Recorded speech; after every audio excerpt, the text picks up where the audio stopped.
Oh, yeah. That's right.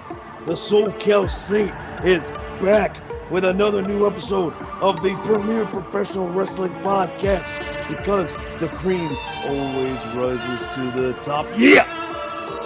The SoCal Saint is back, y'all. It is the IE Wrestling Show live on IE Sports Radio. Your direct feed for all that is sports. Oops, repping it right here, y'all. The direct feed for all that is sports. With the Professional Wrestling Podcast, it's your direct feed for all that is professional wrestling, the IE Wrestling Show. And to all those celebrating today who have the day off, happy Juneteenth. Freedom, man. Celebrate freedom. And guys and gals, what a weekend of professional wrestling did we witness. It was really just a whole lot of just unexpected things going on this past weekend. Big, shocking turn of events at TNA's Against All Odds and WWE's Clash at the Castle Glasgow. And then come to Monday Night Raw, where the unexpected happened. Well, it was somewhat expected, but I don't think we could have ever imagined what we witnessed this past Monday night on Raw with the debut of the Wyatt Six, which is, of course, the Bray Wyatt tribute group that was inspired by the ideas of the late, great professional wrestler himself. And holding up his legacy is the character of Uncle Howdy, which is portrayed by Bray Wyatt's brother, Bo Dallas. So more on that later, guys, because that was just incredible. That was if someone asked me how to debut a professional wrestling character or group, I would show them that video because that's to the T exactly how it should be. But guys, shout out to Taryn Rodriguez in the chat room. What's going on, sir? Ralph, Big Ralph, what's going on? Hey, real quick, Ralph, I got this just for you, brother. A nice hot cup of that Java, man. And shout out to you, man, on the Yunzer Report. I listened to a little bit of it this morning, man. I couldn't listen live yesterday because I was sleeping. I had to sleep because I worked the graveyard shift, so I didn't get a chance to listen live. But I went back and started listening to it. I still have to finish it. I listened to it on my drive to work and a little bit of the rest of it on the drive home. But if you haven't checked it out, check out the Yunzer Report, guys. And also check out Taryn's show, the SoCal Supreme Sports Show, too. Both great shows on the IE Sports Radio catalog. So speaking of IE Sports Radio, guys, please follow IE Sports Radio on X, Instagram, Facebook, and TikTok at IE Sports Radio. Check out our official awesome website, iesportsradio.com, where you can join for free and interact with the hosts of all of our awesome platform shows. And you can check out all of the episodes of our shows, recent and past episodes. You can also, if you're feeling, really generous and just love what we do, check out our merch shop at iesportsradio.com/shop and buy yourself one of these awesome, awesome t-shirts repping the IE Sports Radio crew. You can get yourself a hat. You can get a tank top, whatever you'd like. Just check it out. Throw some shekels our way. And please, you can see us available on pretty much almost all social media, and podcasting platforms, Apple Podcasts, Spotify, Spreaker, all that good stuff. And please follow me at IE Wrestling Show on the X and TikTok. If you want to, my personal page is on Facebook at Martin Sandoval. You can follow me there as well. And please do yourself a favor and check out the sponsors that are keeping our lights on and just really showing love to the IE Sports Radio crew and family, which are planetjerky.net. Well, that's the website. Planet Jerky is the product. And Seal the Deal wax seals, guys. That's right. And with that said, let's hear more about those awesome sponsors. And I got a little tidbit for you. If you plan on going to planetjerky.net or mention IE Sports Radio on Instagram, on their official Instagram page at Planet Jerky on IG, and you can get yourself a free gift when you place an order on planetjerky.net. Ooh, everybody loves something free, right? We'll be right back, guys. Let's hear from our official word from our official sponsors. Take it away, Planet Jerky.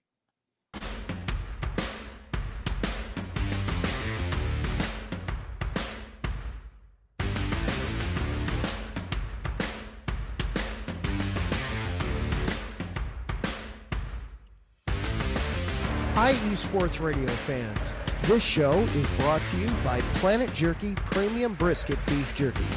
Planet Jerky is the official jerky of the 2022 California League champion Lake Elsinore Storm, Single A affiliate of the San Diego Padres. This all brisket jerky has gluten-free options, contains no MSG, no sodium nitrate, is low in sugar, and high in protein. Go to their website at planetjerky.net and follow them on Instagram at Planet Jerky. Planet Jerky, the jerky that's on a whole other planet.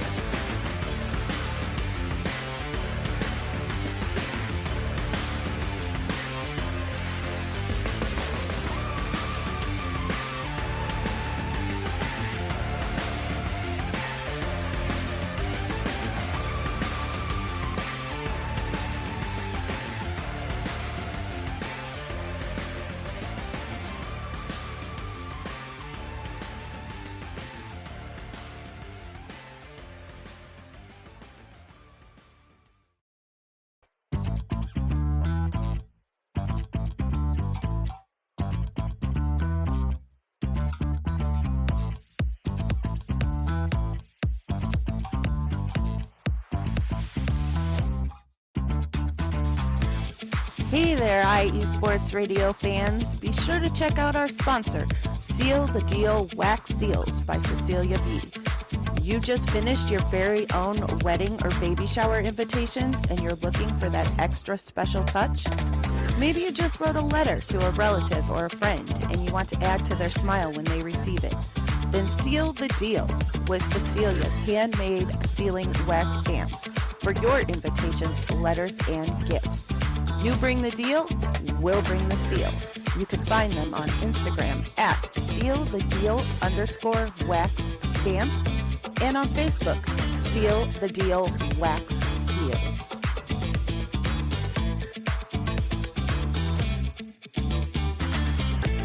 What's good, y'all? We are back. Thank you to our official sponsors, Seal the Deal Wax Seals and PlanetJerky.net. Thank you guys for that. I do appreciate the love and support from these official sponsors because they keep the lights on for me and the rest of the IE Sports Radio family. Because without them, we wouldn't be able to do what we do for you, the loyal listeners. And thanks again for tuning in live to the IE Wrestling Show, guys. So with that said, I say let's jump right in because we got a whole bunch to talk about. Let's kick it off with TNA's Against All Odds pay-per-view event that took place this past Friday, June 14th on pay-per-view and also on I think it was the Fight TV app. Yes, the Fight TV app, as well as the TNA's official podcast. What did I say? Podcast. I mean, app, their own official app. So that was live this past Friday in the Cicero Stadium in the suburb of Chicago, Illinois, Cicero, Illinois. So Chicago is a hotbed for professional wrestling. It always has been. It always will be as one of the hottest cities to ever put on professional wrestling shows, or at least to put on professional wrestling shows in front of, especially with last fall with WWE's Survivor Series War Games that took place in Chicago at the Allstate Arena, which featured, of course, the return of CM Punk to the WWE Hill, officially froze over that night in November. But now we're talking about June 14th. We're talking about TNA Against All Odds. And it was a pretty strong show, guys. A very, very strong show. Ralph, show that belt. Hell yeah, look it out. The official. This is why I'm the undisputed champion of IE Sports Radio. That's right. Anybody who wants to come for the crown can come get some. All right? Just saying. Like the final boss, The Rock, Dwayne Johnson says, just bring it, bitch. Anyway, guys, TNA had an awesome show. Very strong showing this past Friday. Probably one of the better pay-per-view events from TNA this past year for sure. and it had a very strong card that helped with its success, I would say. The opening match was a little to be desired because I was actually surprised that it was so short. This was one of the pre-show matches that was given away.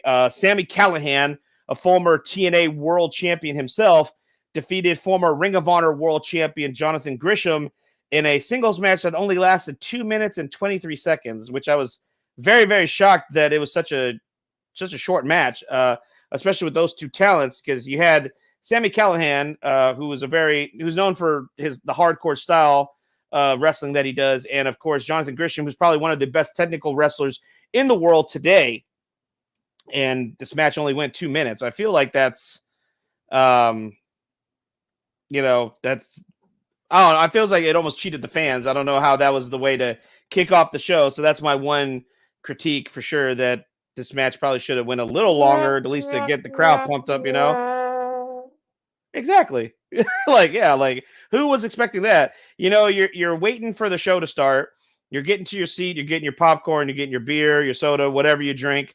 You're buying some merch, so you don't have to rush to the merch tables later when there's that long ass line, like there always is at these kind of events. And you're like, all right, first match of the night, and it's over. Exactly. Like, just, I don't know, but whatever. I'm not the booker. I can't be an armchair booker like some people are armchair quarterbacks when it comes to NFL games. You know what I'm saying? Next match on the card. This one went a little longer. This one actually it was 1 second shy of 8 minutes. It was for the TNA Knockouts World Tag Team titles.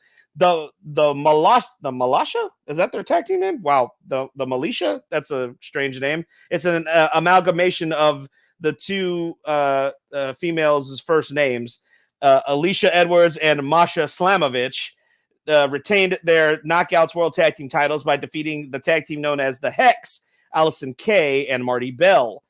Strong match as well. I didn't catch the entire match on this one, I will admit, so don't shoot the messenger. I caught the finish, which was decent. They're keeping the titles on Slamovich and Edwards, which makes sense because right now I can't see a tag team that's strong enough at the moment to take those TNA Knockouts tag team titles off of them.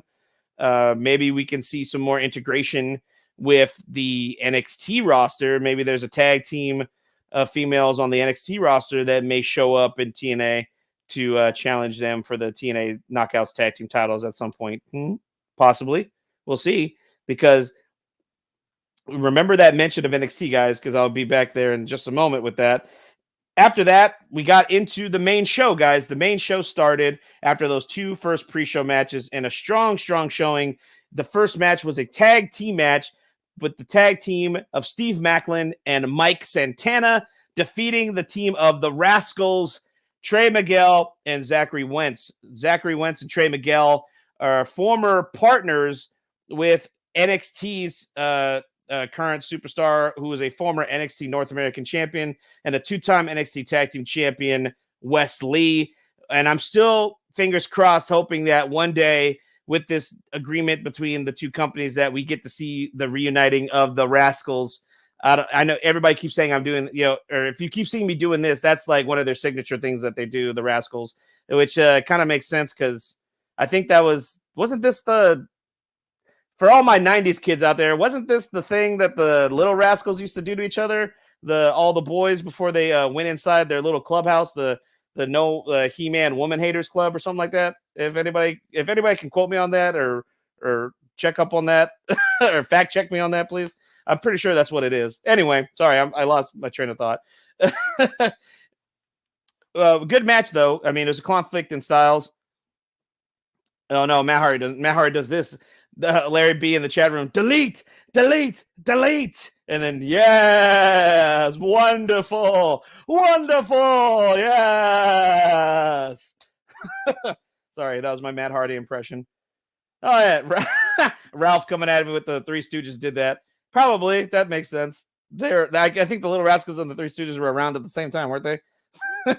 Anyway, next match on the card, we had PCO. Former Ring of Honor World Champion PCO defeated former TNA World Champion Rich Swann. A lot of former champions on this card, which is really cool. AJ Francis, who is the current TNA Digital Media Champion, was in the corner of Rich Swann and could not help his buddy Rich Swann get the victory over PCO. And PCO and his apparently love interest of Stephanie Lander interacting still. I don't know what this weird love obsession they got going on between the two of them. We'll see what happens. Maybe they're going to be the new Macho and Elizabeth, will you marry me? Yeah. Like, we'll see. Next match on the card, TNA World Tag Team titles on the line. It'll be the System, Brian Myers and Eddie Edwards, successfully defending their tag team titles against the Nemeth brothers, Nick Nemeth, formerly known as WWE's Dolph Ziggler, and his brother Ryan Nemeth, with Dirty Dango, former WWE Fandango, in their corner. And that was not enough to take those TNA tag team titles off of the System. The System still running strong in TNA. They have one half of the TNA Knockouts tag team titles with Alicia Edwards. They have the TNA World Tag Team titles in their camp. And by the end of the night, will they still have the TNA World title on the line or in their ranks? We'll get to that in just a moment. Frankie the Future Kazarian defeated Say His Name and He Appears. I believe in Joe Hendry. I believe in Joe Hendry. Yeah, sorry. I had to give that a little bit because it's Joe Hendry. You got to sing the song when you say his name. When you say his name, he appears. Joe Hendry. Speaking of Joe Hendry, he finally made his WWE NXT debut last night. Just a little sidebar there. And it was epic. It was awesome. It was so awesome. The whole crowd of the Performance Center in Florida chanting his name, singing his song. And there he was, Joe Hendry. And then he quickly got eliminated from the 25-man Battle Royal. So it's kind of sucked that he got quickly eliminated, but it was so awesome to see him in an NXT setting. This guy has star written all over him. I definitely see a WWE run in his future for sure. If not, I would be shocked. But anyway, and surprisingly, Joe Hendry was not able to defeat Frankie the Future Kazarian on this night. It was a damn good match between the two of them. Very short, very short. It should have been a lot longer, but it is what it is. Next match on the card, definitely one of the highlights of the night, was the TNA X Division Championship match between Mustafa Ali and Trent Seven. Mustafa Ali successfully defending his TNA X Division Championship. Since leaving the WWE, Mustafa Ali has not lost a match. He is undefeated on the Indies, and he's undefeated in TNA. He has not been pinned or submitted since leaving the WWE. He's been very, very strong in all of his performances since leaving the company. And I got to give it up to him. This guy is rebuilding his career step by step, little by little. And he's just been having awesome match after awesome match after awesome match, which is definitely building his credibility. It's really showcasing that I feel like WWE dropped the ball when they released Mustafa Ali for certain. I feel like Mustafa Ali could have been, they could have figured out something else to do with him. You know what I mean? They could have repackaged him somehow, sent him down to NXT for a little while maybe, and then bring him back to the main roster like they've done with some other talents. But, hey, it is what it is. And he took, what they say, he turned chicken shit into chicken salad. So, Mustafa Ali is doing the damn thing. Still the TNA X Division champion. Next match on the card, ABC, Ace Austin and Chris Bay defeated the team of Josh Alexander and Eric Young in another awesome tag team match here on this card. This is the match I've been waiting to talk about, though. Remember when I said NXT? Because Jordynne Grace, the TNA Knockouts Women's Champion, had an open challenge for anyone from anywhere to challenge her for her TNA Knockouts Women's World Championship. And lo and behold, I called it. I said it here first, especially after the results of Battleground. When we were discussing Battleground, I said, I bet you they're planting the seeds for this young lady to show up at TNA, and against all odds, especially when they said it was going to be an open challenge. And was I right? Yes, I was. And that's why I'm the champ. Because NXT's Tatum Paxley answered the challenge, and we had a TNA versus NXT match on a TNA pay-per-view. So it's 2024, guys. It's like these forbidden doors. I hate fucking using that term, but these forbidden doors don't exist any longer, guys. And so, yes, Tatum Paxley answered the challenge and had a banger of a match against Jordynne Grace. She came up unsuccessful in her attempt to dethrone the reigning defending TNA Knockouts women's world champion. But hey, you win some, you lose some, but you put on a memorable match, and it left the crowd very, very pleased with the results. Very happy crowd. These two women really put on a fantastic match. Jordynne Grace is definitely one of the best women's wrestlers in the game today. Tatum Paxley, she's very young in her career, but she's damn good for how young she is in her career right now. So I see a bright future for her as well. So congratulations to both women on putting on a fantastic match. Jordynne Grace, still your TNA Knockouts Women's World Champion. And finally, last but not certainly least, we have the main event. It was a broken rules match for the TNA World Championship. Moose, the leader of the system, defeated broken Matt Hardy. Yes! To retain his TNA World Championship. And so the system still has all the gold. They have one half of the Knockouts tag titles, the TNA World Tag Team titles, and the TNA World Heavyweight Championship still amongst their ranks. And the system, after this match was over, just that wasn't enough for them. So they started beating down Matt Hardy. It was a 3-on-1 situation. Hell, it was actually a 4. Yeah, a 4-on-2 situation because Eddie Edwards' wife, who is the one half of the Knockouts Tag Team Champions, Alicia Edwards, was assaulting Matt Hardy's wife, Reby Hardy. And Matt was getting laid out. Nick Nemeth and his brother Ryan Nemeth showed up to try and even the score. They were unsuccessful. Even Joe Hendry showed up and tried to even the score and could not. But then, out of nowhere, the familiar tunes of 90s wrestling fans who wore Junko jeans and did this a lot because Jeff Hardy, the charismatic enigma, returned to TNA. He is officially a free agent.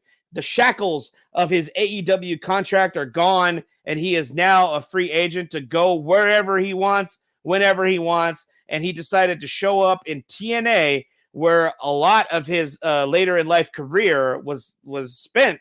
He is a multiple-time former TNA World Champion, and there he was to save his brother Matt, Joe Hendry, and the Nemeth brothers, and his sister-in-law Reby from a beatdown by the system. And the Hardy Boys are reunited once again in TNA.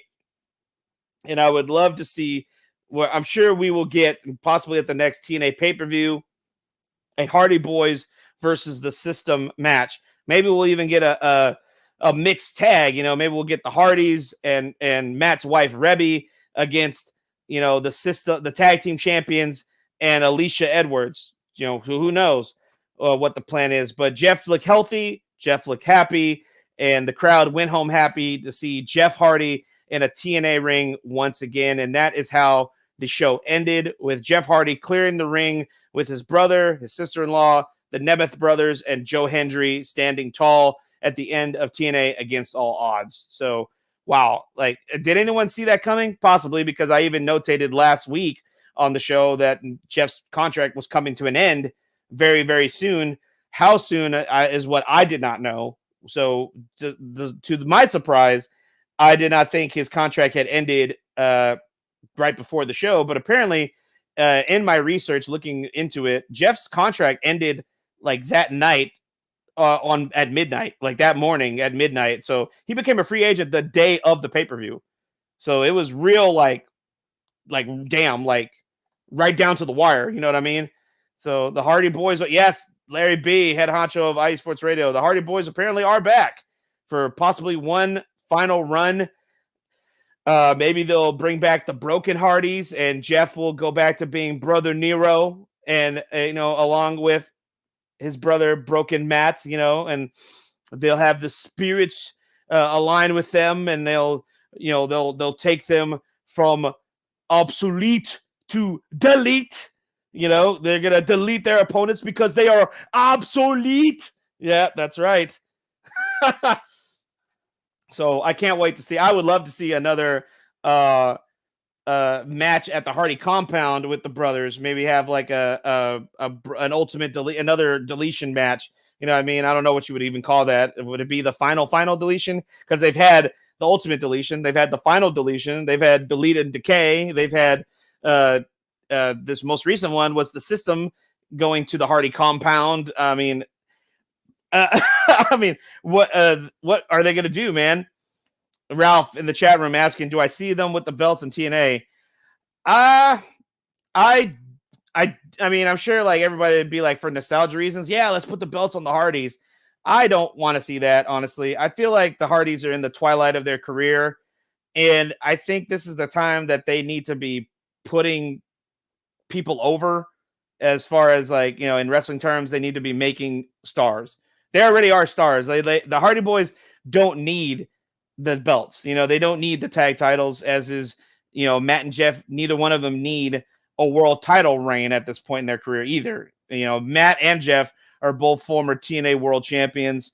Matt is a former WWE ECW champion, which is the WWE's version of ECW, which was, you know, it was hot garbage, so to speak. So I don't really count that as a real world championship reign. Jeff, on the other hand, had the more successful singles career, being a former world heavyweight champion and a former WWE champion multiple occasions over. But at this point in their careers, the Hardy Boys need to just kind of chillax and earn their money and just let their legacy kind of carry them to retirement, because they've done it all. There is nothing left for them to do. You know what I mean? They have literally done it all. Shout out to Larry B. Get the tables. Oh, why am I Devon? Why do I got to get you get the tables? Why do I got to be the one to get the tables? That's racist. I'm just kidding. Yeah, shout out to Ralph. ECW is ECW. There is no copying that. That's for sure. That is for sure, man. ECW left a giant hole in the world of professional wrestling the day they closed their doors, for sure. And there's been many attempts to try and recreate that magic. I mean, a lot of people considered the early years of Ring of Honor as like a replacement for ECW. Not as far as being extreme, you know, or a hardcore style of wrestling. Ring of Honor was just that different alternative, you know, at the time, because it was like, it seems like, you know, wrestling always goes in cycles. So we had WWF at the time, WCW and ECW. ECW and WCW closed their doors, and you had the WWF. Within a year of both of those companies closing, you had TNA startup, which actually, as a matter of fact, as of today, which I saw right before I went live, 22 years today, it is the anniversary of the launch of TNA Wrestling, Total Nonstop Action Wrestling. The very first TNA show was presented today, 22 years ago. That's mind-blowing. That company has been on its last leg many times over. A lot of people said this company wouldn't last 10 years, or let alone fucking 20. Now they're in 22 years of operation. So kudos to TNA, guys, for staying strong. Congratulations, TNA, on 22 years in the wrestling business. You guys, hey, you guys have pulled through, have dug through the trenches. You dug your feet in the sand, and you're just like, we're just holding strong. We're going to keep doing what we're doing, and we're going to stay here because fuck them, that's why. And they did it, and they're still doing it. So congratulations to TNA on that. But I got off track. What I was trying to say was, like I said, wrestling goes in cycles. You had the Monday Night War era with ECW, WCW, WWF.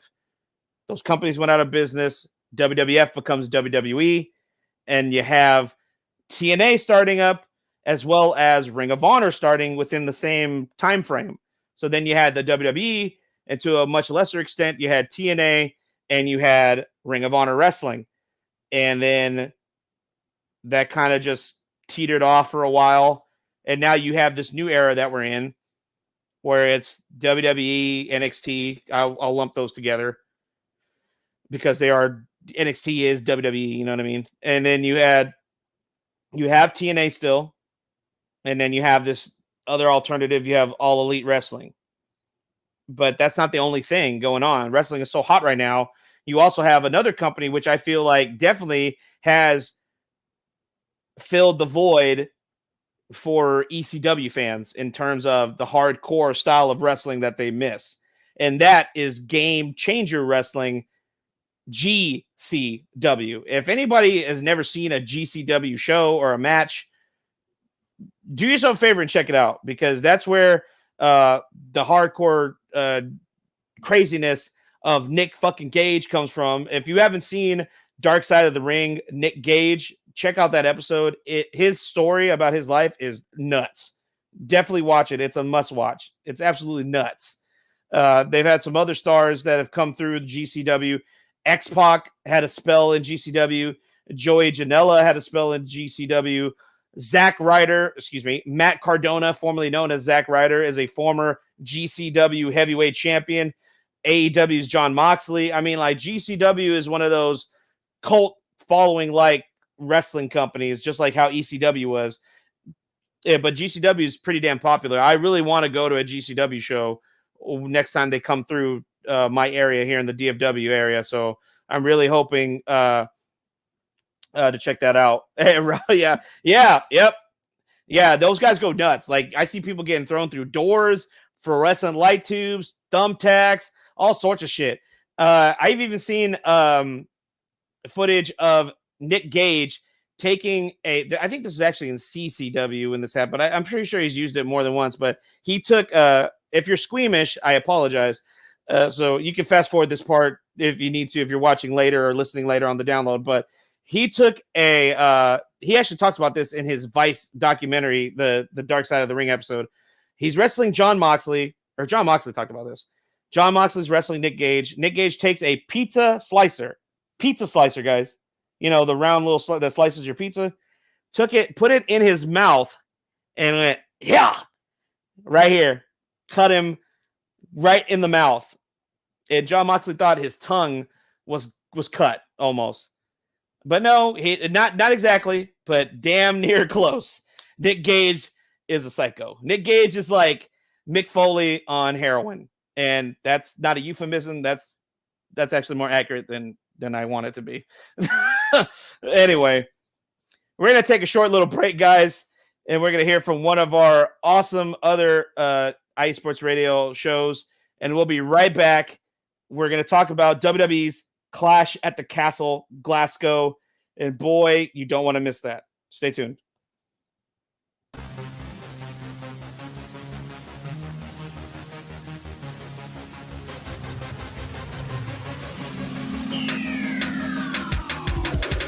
What's up, everybody? This is Taryn Rodriguez. Are you a fan of volleyball? Are you a fan of Thunderous Spikes? Then I have the show for you, Set Point, where I cover NCAA men's and women's volleyball, high school boys and girls volleyball, beach volleyball, and even professional volleyball. Catch the action every week here on IE Sports Radio, your direct feed for all that is sports.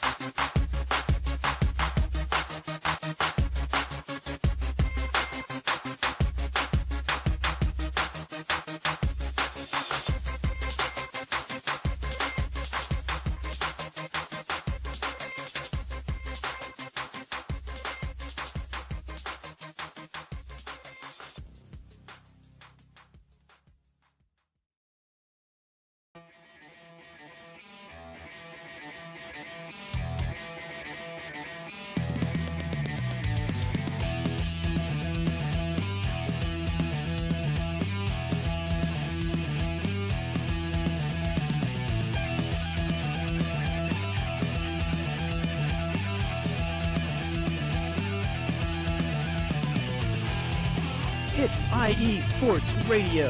It is your direct feed for all that is sports.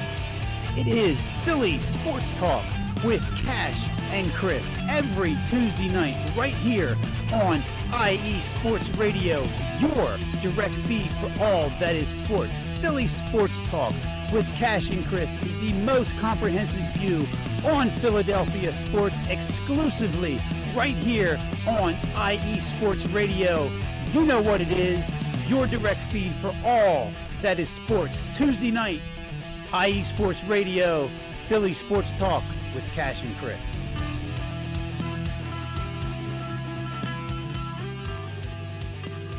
Oh yeah, man. That was dope. I like that little guitar at the end. Yeah. I'm gonna go a little Hollywood Hogan with it, brother. Yeah, brother. Welcome back, guys, to the IE Wrestling Show. Shout out to Set Point with Taryn Rodriguez and Philly Sports Talk. Check out those shows. Awesome time, guys. So, this past Saturday at the OVO Hydro Arena in Glasgow, Scotland. Yes, Scotland. It was Clash at the Castle Glasgow, presented by the WWE live on Peacock. It was 5 matches. It was a 5-match card. Very small card, which is the norm for WWE events lately, which I don't mind. You know, I feel like less is more. You know what I mean? But I know some people wish they would go back to having at least 6 or 7 matches on a card. But, you know, I feel like they should save that for the bigger events, like the big 4, you know, the Royal Rumble, WrestleMania, SummerSlam, and Survivor Series. That's where I feel like they should save the bigger cards for the big events like that. You know what I mean? Anyway, so this event kicked off with the opening match, which I was surprised this was the match that kicked off the show, but I feel like this was actually the perfect spot for it.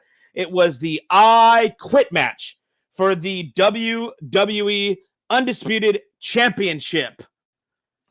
The American Nightmare, Cody Rhodes, defeated the phenomenal AJ Styles to retain the undisputed WWE Championship. And what an awesome match it was. This really got the crowd rocking in Glasgow. Cody actually got some color for Inside Wrestling Talk. That is, he was bleeding. Cody was bleeding, and man, I don't know if it was I hate to use the dreaded F word when I'm talking about wrestling, but I don't know if that was fake blood. Oh, that even hurt me to say that. Or if it was legit, because man, his blood was like bright red. I don't know if that was because of his bleach blonde hair or what. But man, his blood was fluorescent. It was so damn bright. But he didn't he wasn't bleeding the whole match, and he cut himself in such a way where he wasn't like gushing buckets. You know, it wasn't where the ring was stained in blood or anything. AJ got a little cut open as well on his arms too. For some reason, he had some bad cuts on his arms. But man, these guys really put it on the line in this match. They had a damn good match. Dare I say, was it better than their match at Backlash France? I don't know. I can't really say if it was or not. I definitely say it was on par with that. Because there are 2 different style matches. One was an actual just a wrestling match for the title, and this one was more of a anything goes, beat your opponent senseless till he can't take no more. He has to say I quit. You know what I mean? Like, so there's 2 very different style matches these 2 have had, but damn good, both of them. The match ended with Cody Rhodes hitting 3 crossroads on AJ Styles, handcuffing AJ Styles to the top rope. Cody went outside, grabbed the steel stairs, and was about to jam AJ Styles in the head with the steel stairs. And AJ, in his very thick Georgian accent, I quit. That's it. I quit, Cody. I quit, man. That's it. I don't want it. I don't want none. Just like my song says, I don't want none. You don't want none. I don't want it. I don't want to get hit with them stairs. So Cody Rhodes wins the match, retains the title. And then just to add insult to injury, he hit AJ with the stairs anyway, because fuck him. That's why. AJ Styles, I don't know what's next for him after this. Maybe AJ gets a shot at the Money in the Bank ladder match, possibly. I think he actually is announced to compete for that. I could be wrong, but I'll look into that. And Cody retaining the title. Then, as he's leaving, he's right there at the entranceway, holding the belt above his head like this, you know. And from behind comes the de facto leader of Bloodline 2.0, Solo Sikoa. Looking at Cody, looking at the title, and then out of nowhere comes the Tongans, the brothers, the Gorillas of Destiny, Tama Tonga and Tonga Loa, assaulting Cody Rhodes. Not for long, because the Viper, Randy Orton, and Kevin Owens show up and even out the odds, saving Cody Rhodes from a 3-on-1 beatdown. The Bloodline 2.0 retreat, and you have Cody, Kevin, and Randy all standing tall at the entranceway of Glasgow. But a nice little tidbit. I feel like WWE's been real awesome about their subtle little seed droplings, because when when Cody's arm was being raised by Randy Orton, Cody had the title over his shoulder, and Randy's clearly talking to Cody, but he's not making eye contact with Cody. He's making eye contact with the title. And I feel like they're planting the seeds to have Cody and Randy for the title in the near future, which I am all for. I am all for it. I would love to see that, because it would bring their story full circle.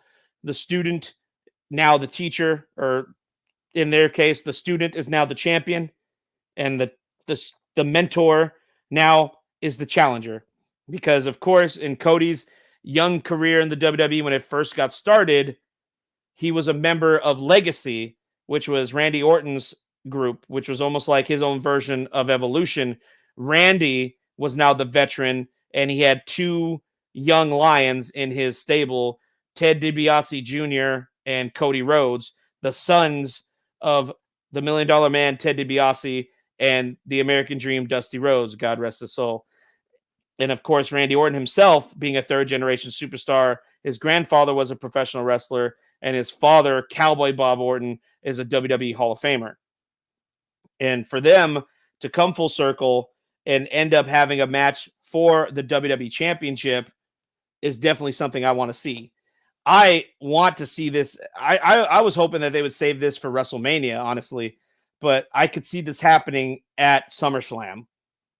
So fingers crossed, guys, that in Cleveland, we get Randy Orton and Cody Rhodes big time for the undisputed WWE Championship. Next match on the card, triple threat tag team match for the WWE Women's Tag Team titles.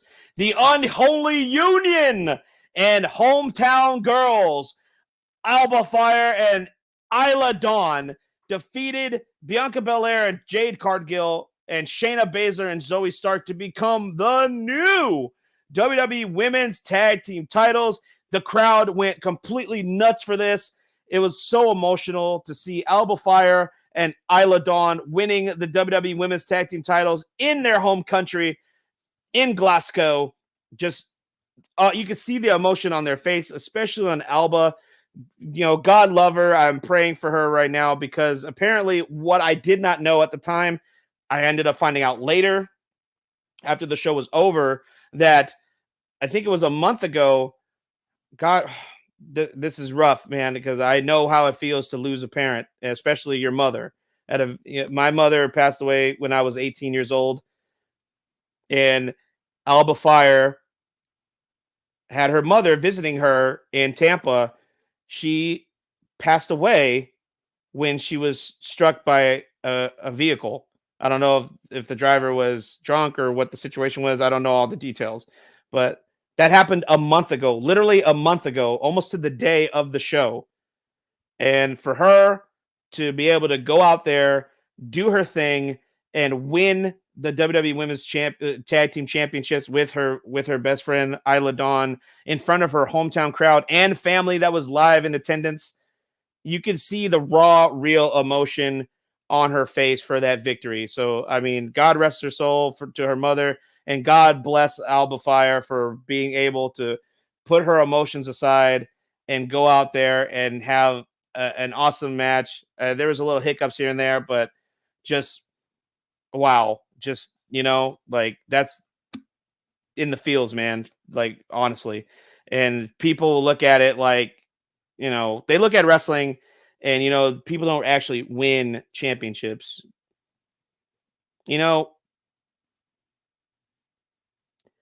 To me, they do, because you're being awarded for your hard work, your dedication, and your passion to the business.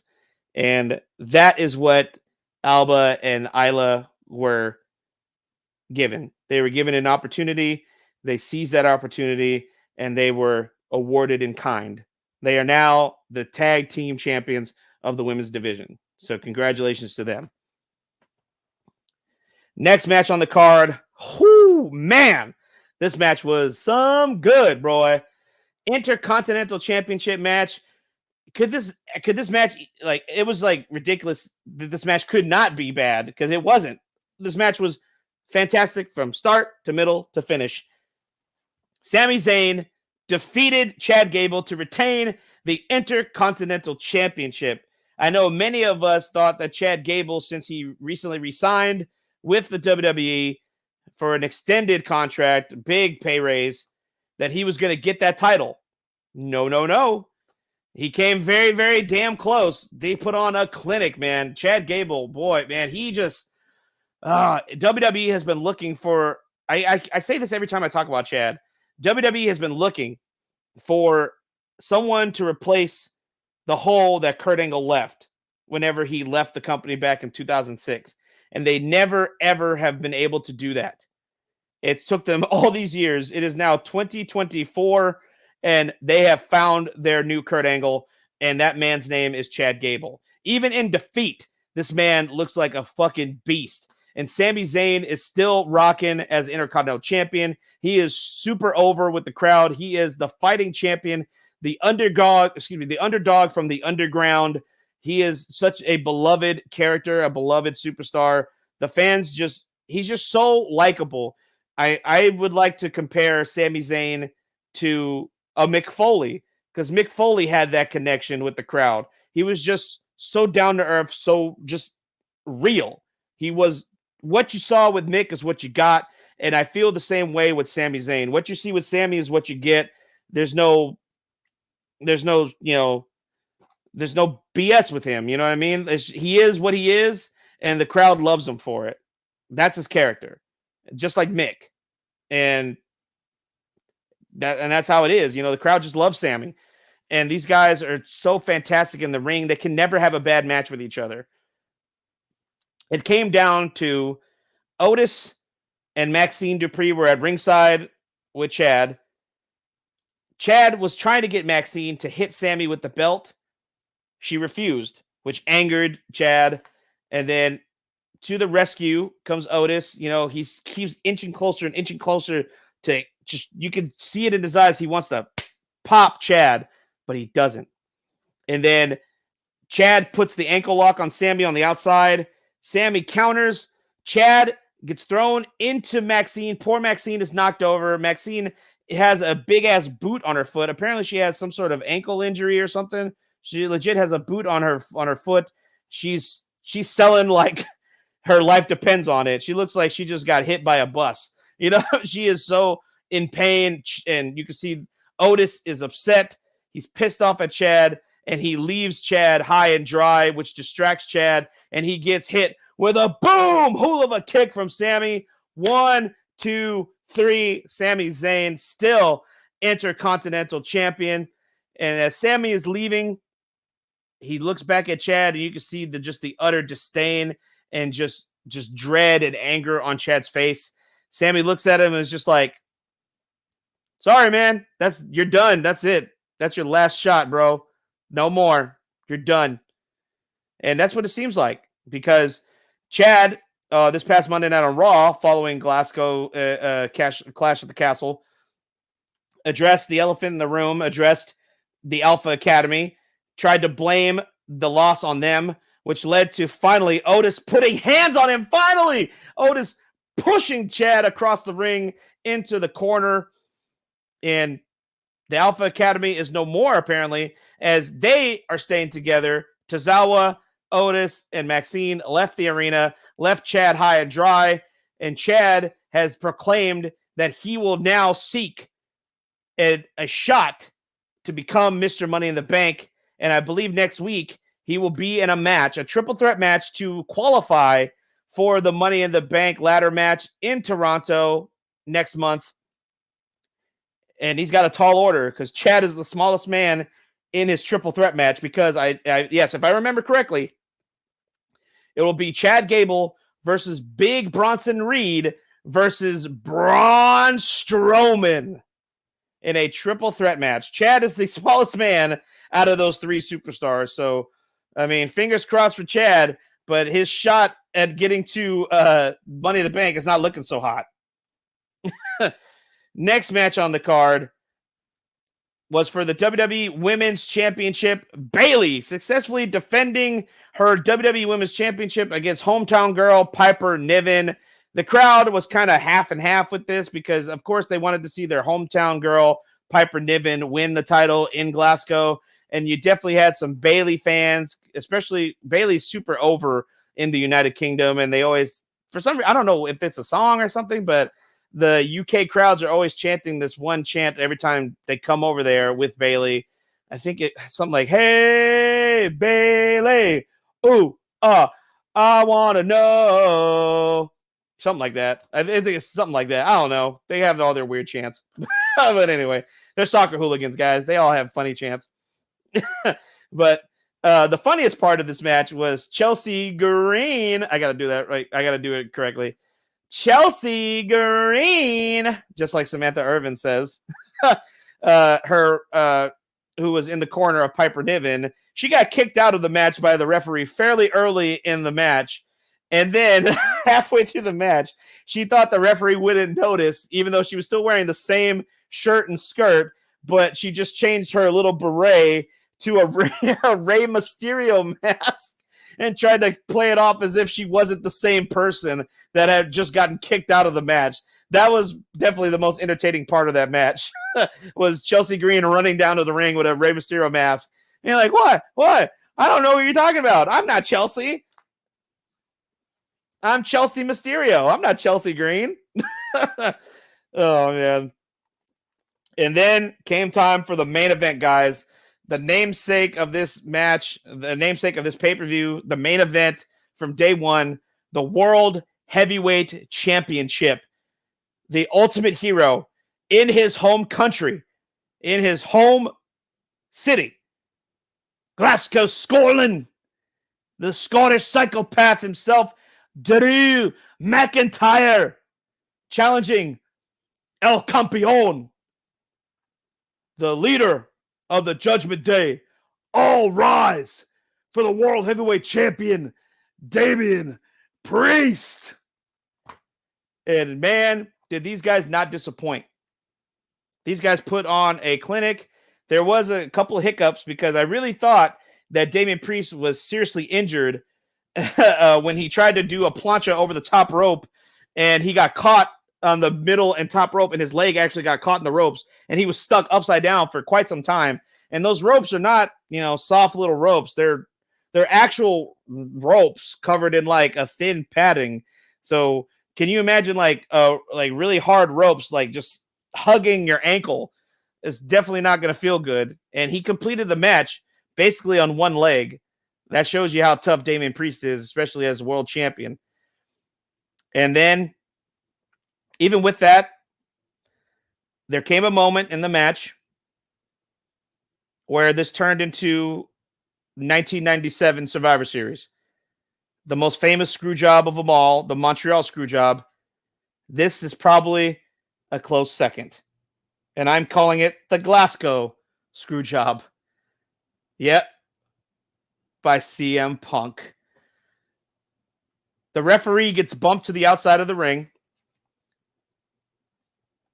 Claymore kick from Drew McIntyre to Damian Priest.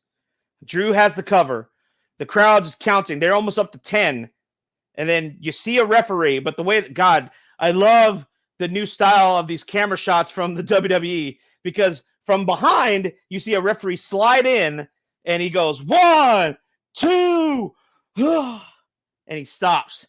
And then Drew looks at him, and then the camera cuts to the front of the referee, and it's fucking CM Punk in a referee shirt, and he holds up 2 fingers to Drew, smiling in that just like shit-eating grin that CM Punk has. And Drew is like, "What are you doing? What are you doing? You son of a bitch, what are you doing?" And then he's got him in the corner, and Punk, boom, punt kicks him right in the testicles. And Drew goes down. The referee gets back up, crawls into the ring. Damian Priest hits the South of Heaven choke slam. 1, 2, 3.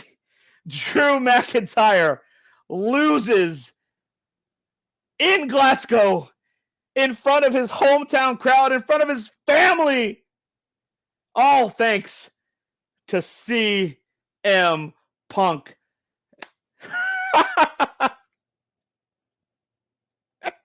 I called it. Anybody who thinks I didn't call this is fucking lying. You're lying to yourself, and you're lying to anybody else. You tell them the same.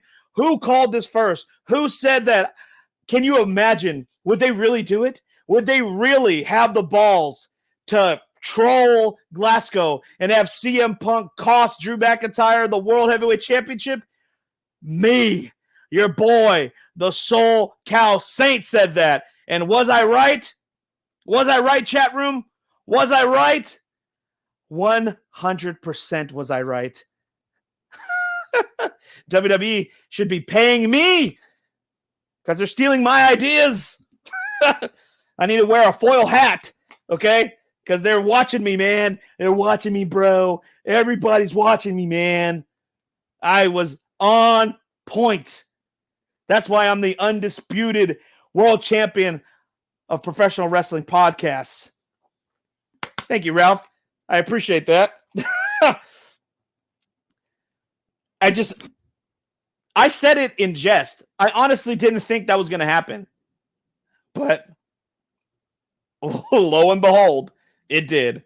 What an awesome way to end the pay-per-view. I was hooked because you know why? It definitely made me want to tune in to Monday Night Raw. For 2 reasons. Because of the result and because during the opening credits of the show, there was a video that stated, "We're sick and tired of waiting. We will wait no more." And the countdown begins. For what that meant, we would find out this coming Monday night on Raw. And I'm going to try to speed this along best I can. But let's hear from the next couple of our awesome IE Sports Radio shows. And I'll leave y'all salivating, waiting to hear what happened this past Monday night on Raw. Stay tuned, guys.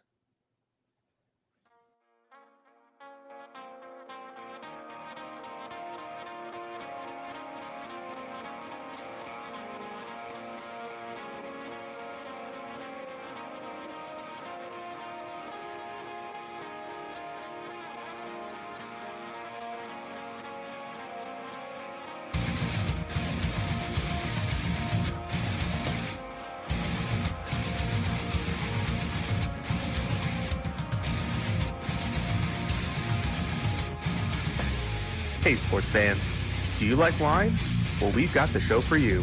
This is Let's Wine About Sports, a show where we talk about wine and sports simultaneously. From the classic Cabernet Sauvignon all the way down to the grapes that you've never even heard of before. Oh yeah, we cover it all. And we'll talk about a little bit of sports as well. Football, hockey, collegiate, women's sports, it doesn't matter. We're going to talk about it all, and we're going to whine about it all. So join me Monday at 8 p.m. on IE Sports Radio, your direct feed for all that is sports.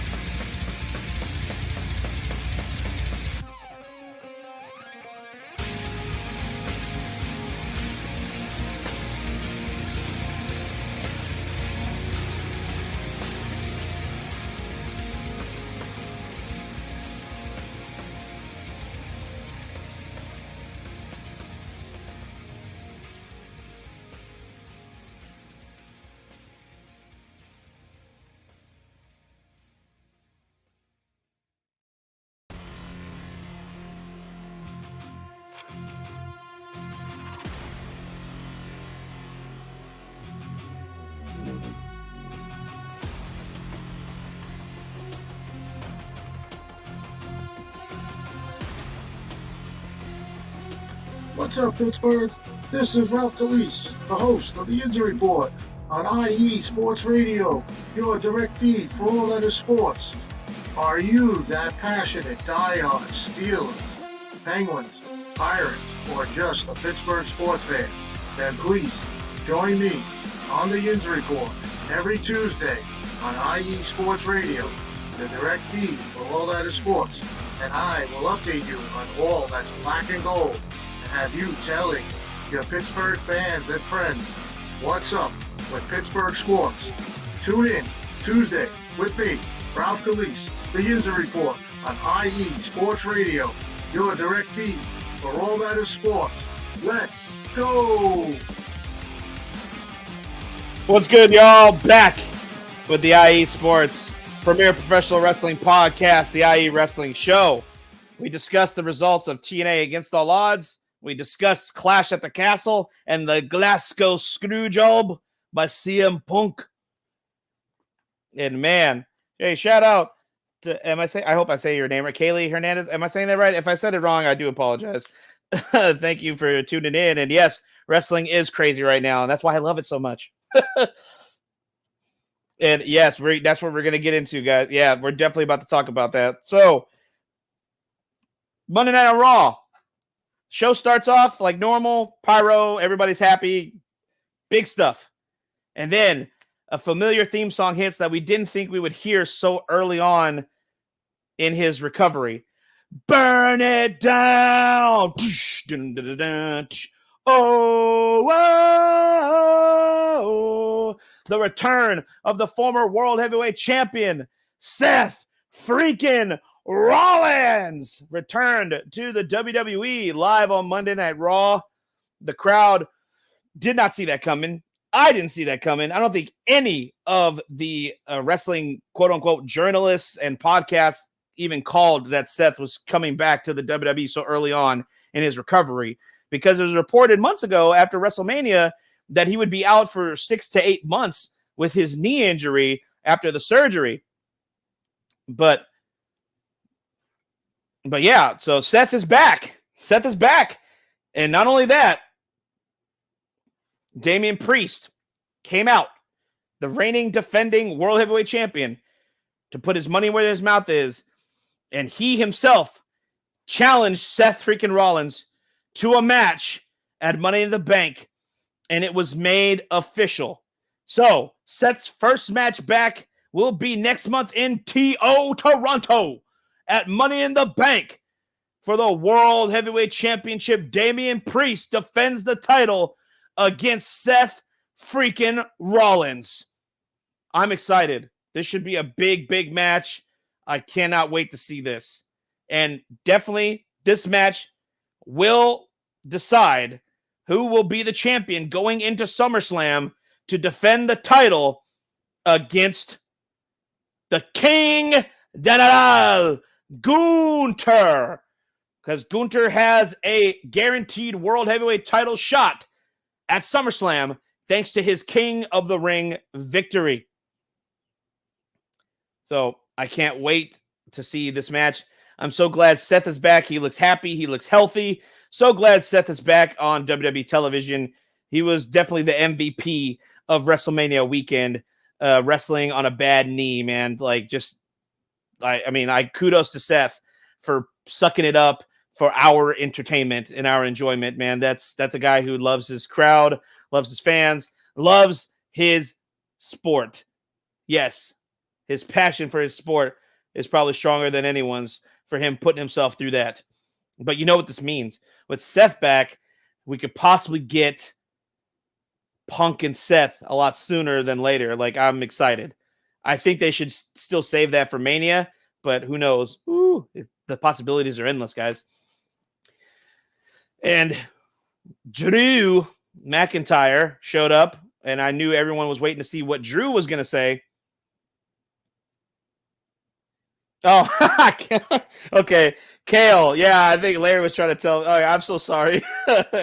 Kale Henderson, thank you for tuning in. Thank you for being live in the chat room. I love that. I tell people all the time, name sounds like the shitty veggie. I love that. I tell people all the time when they look at my name, it's spelt the way it sounds. It's spelt Martine with 2 E's, but they still look at it and go, Martin? How the hell do you get Martin out of Martine? Whatever. Anyway, I digress. So Drew McIntyre comes out about halfway through the show. He's obviously pissed off. Obviously. And he's short and sweet to the point. Screw this company, I quit. And he walks out. He walks out of the ring and out the door. He deactivates all his social media. You can't find Drew on X. You can't find him on Instagram. You can't find him on Facebook. You can't find him on anywhere. He is gone ghost from the WWE as he exited the arena. Drew is gone. It's a storyline, of course, but hey, Drew is playing the part. So kudos to Drew. Will we see Drew again? Yes, we will, because you got to have this payoff between him and CM Punk, which we're going to get to at some point. It's definitely the hottest feud in the company today, CM Punk and Drew McIntyre for certain.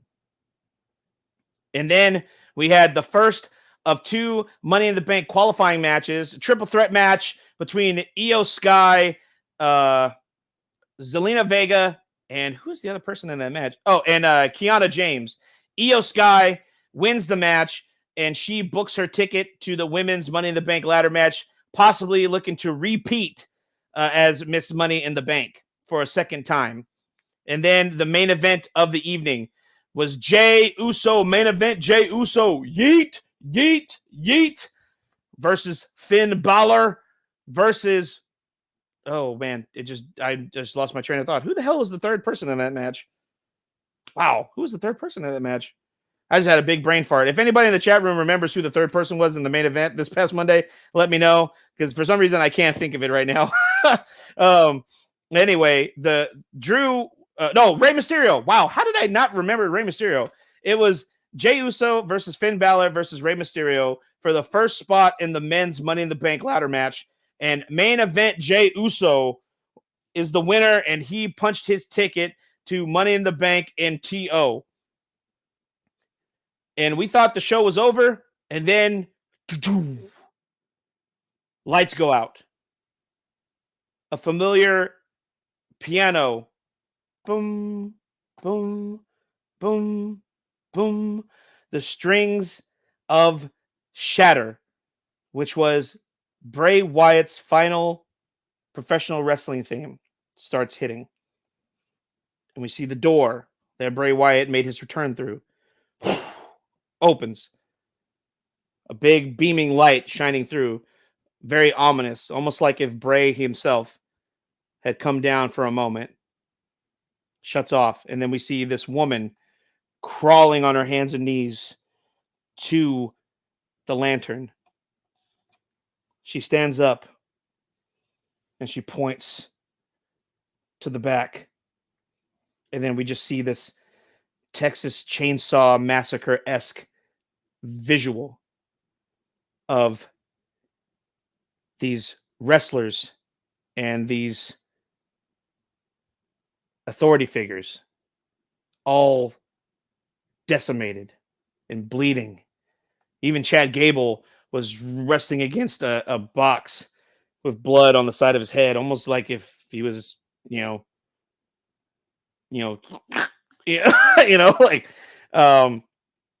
then we see a giant man in a rabbit mask with a mallet.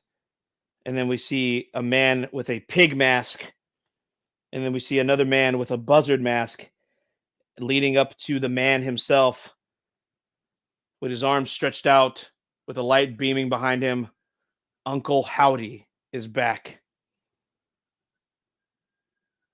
And yes, it was the debut of the Wyatt Six, the long-awaited debut of the Wyatt Six. They all gathered together in front of the arena crowd, lantern in hand of Uncle Howdy, and the final shot of all 5 of them together. We're here. Fade to black. Whew, man. And yes, that is the proper spelling. If you're seeing it right there, according to the WWE and all the merchandise they've released so far, the proper spelling for the Wyatt 6, which is a play on words, is actually spelled SICKS, like sick, like six. Yeah, but that's the play on words. But yes, that is the legit name of the group. And yeah, there is only 5 members, but I feel like there will be a 6th member. I feel like maybe Alexa Bliss will get thrown in there whenever she returns, which I feel I feel that would actually be appropriate if she gets thrown in there. And for those who don't know who the members of the Wyatt 6 are, the big man in the rabbit mask is former Wyatt family member, now re-signed by the company, Eric Rowan. The man under the pig mask is former NXT talent Joe Gacy. The woman in the Abigail mask, or the is it the Abby? The Abby mask, that is Nikki Cross. The man in the buzzard mask is Dexter Loomis. And Uncle Howdy, of course, is Bray Wyatt's own brother, Bo Dallas.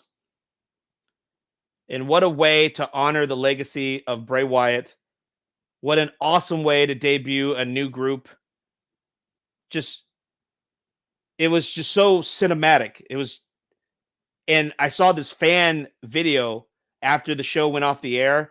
The entire crowd in Corpus Christi gave them a standing ovation, which is the biggest compliment you could pay any performer in professional wrestling.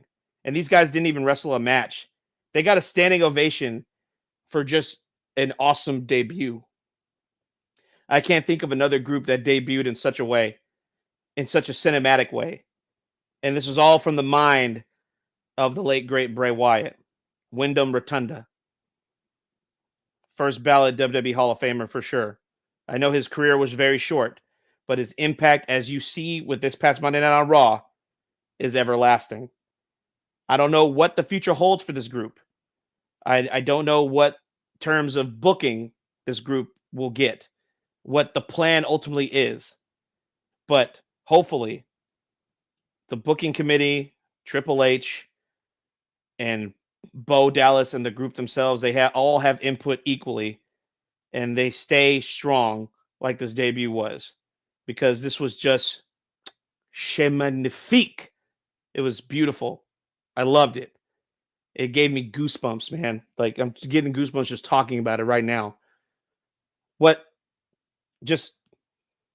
It was pure cinema. If there's one thing that the WWE does better than any other professional wrestling product on the planet, is their way to tell stories. And that's what keeps you coming back. And I'm definitely tuning in to Monday Night Raw next Monday to see what happens next. And you should too.